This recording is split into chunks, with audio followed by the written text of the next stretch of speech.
किसान साथियों राम राम। आशा करता हूँ आप सब ठीक ठाक होंगे।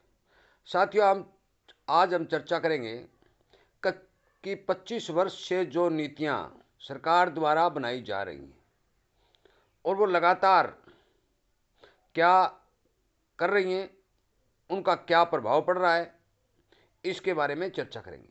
साथियों, मैं इसी तरह के वीडियो आप सबकी जानकारी के लिए बना रहा हूँ और किसान की आवाज़ इस सोशल मीडिया के माध्यम से सरकार तक पहुंचाने की भरपूर कोशिश कर रहा हूं।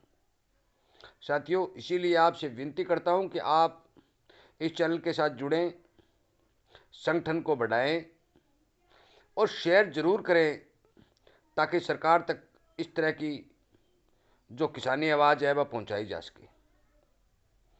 साथियों, मैं आपको बताना चाहता हूं कि एक तराजू के दो पलड़े होते हैं। जब हम बाजार में अब हमारा सामान ले जाते हैं, किसान जो उपज करता है वो बाजार में बेचने के लिए जाते हैं, तो एक बेचने वाला होता है तो एक खरीदने वाला होता है। और यदि सरकार दोनों पलड़ों को ध्यान में रखकर कोई काम करती है तो दोनों वर्ग को फायदा होता है। परंतु सरकार जो नीतियां बना रही है वो केवल और केवल उपभोक्ता यानी कि खरीदार के पक्ष में लगातार 25 वर्ष से नीतियां बनाई जा रही हैं। साथियों, सरकार महंगाई का रोना रो रही है। मैं मानता हूं कि महंगाई न बढ़े, गरीब जनता को ठीक से सामान मिले, सस्ता मिले, परंतु इसके साथ साथ एक पलड़े में तो ठीक है, खरीदार बैठे हैं, परंतु दूसरे पलड़े में बेचने वाला भी तो बैठे हैं।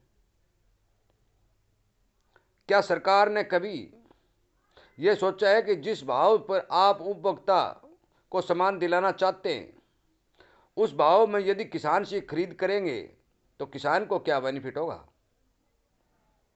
साथियों, मैं आपसे विनय विनती करता हूं कि आप एक बार सोच के जरूर देखें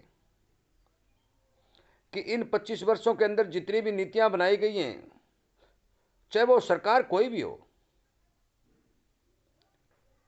नीति जो बना रही है वो खरीदार के पक्ष में बना रही है। इसके विपरीत जो भी कंपनियां जो सामान बना रही हैं, चाहे वो खाद है, बीज है, दवाई है, जितने भी प्रोडक्ट खेती में काम, चाहे ट्रैक्टर है, कंपनियां जो सामान बना रही हैं उनका तो कभी कोई भाव तय नहीं है। दिन ब दिन रेट बढ़ते जा रहे हैं। तो सरकार ने कभी उन पर तो ये नहीं कहा कि किसान को मिलने वाला जो सामान है वो महंगा मिल रहा है इसलिए आप अपना रेट घटाओ, परंतु किसान के सामने ये समस्या खड़ी कर देते हैं कि आपका यदि सामान हम महंगा खरीदेंगे तो हम उपभोक्ता को सस्ता किस तरह से देंगे, हमें सब्सिडी ज़्यादा देनी पड़ेगी।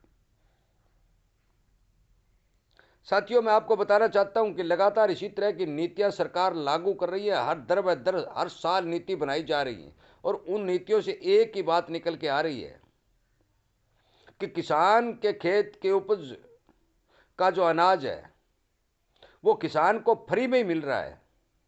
हर सरकार का ये सोचना है। वो ये नहीं सोचती कि जो अनाज खेत के अंदर से किसान बाजार में ले आए उस अनाज के ऊपर उसकी कितनी मेहनत खर्च लगी है, कितना उस पर खर्चा लगा है। साथियों, इस तरह की नीतियों में बदलाव लाना बहुत जरूरी है। आज से 25-30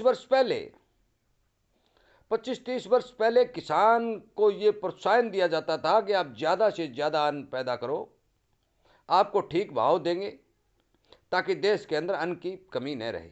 परंतु किसान ने पूरा जोर लगाया, पूरी मेहनत की, अच्छे खर्चे किए, जमीन को समतल बनाया, पानी की व्यवस्था की। जब भाव देने की या किसान के मुनाफे की बात आई तो सरकार ने इस तरह की नीतियां बनानी शुरू कर दी। हर सरकार यही करती है। जब किसान के अनाज की कीमतें बढ़ने लग की थोड़ी सी भी कोशिश करती हैं तो सरकारें बाहर से सामान मंगाकर उसको तोड़ देती हैं। किसान मुंह ताकता रह जाता है। साथियों, इसी तरह की नीतियां यदि सरकार द्वारा बनाई जा रही हैं तो भला आप सोच के देखो कि किसान का कहां तक भला हो सकता है। मैं आपसे विनय निवेदन करता हूँ कि आप सरकार तक इस बात को पहुंचाने की कोशिश करें। सरकार चाहे किसी भी पार्टी की हो, राजा राजा ही होता है। इसलिए इन नीतियों के बारे में यदि नहीं सोचा गया तो आने वाले टाइम के अंदर किसान खेती से मुंह मोड़ लेगा।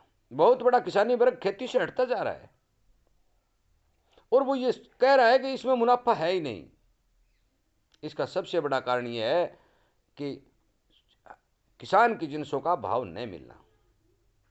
यदि किसान को समय पर भाव दिया जाए, खाद बीज और पानी की व्यवस्था ठीक कर दी जाए, तो किसी भी देश को बाहर से कोई सामान मंगवाने की जरूरत नहीं पड़ेगी। विशेषकर भारत देश को तो पड़ेगी ही नहीं, क्योंकि 65% जनसंख्या भारत की खेती पर निर्भर है और वो डायरेक्ट और इनडायरेक्ट रूप में बहुत से लोगों को रोजगार भी उपलब्ध कराती है। तो इस देश के अंदर यदि भाव और किसान की व्यवस्था ठीक कर दी जाए तो बेरोजगारी भी खत्म की जा सकती है।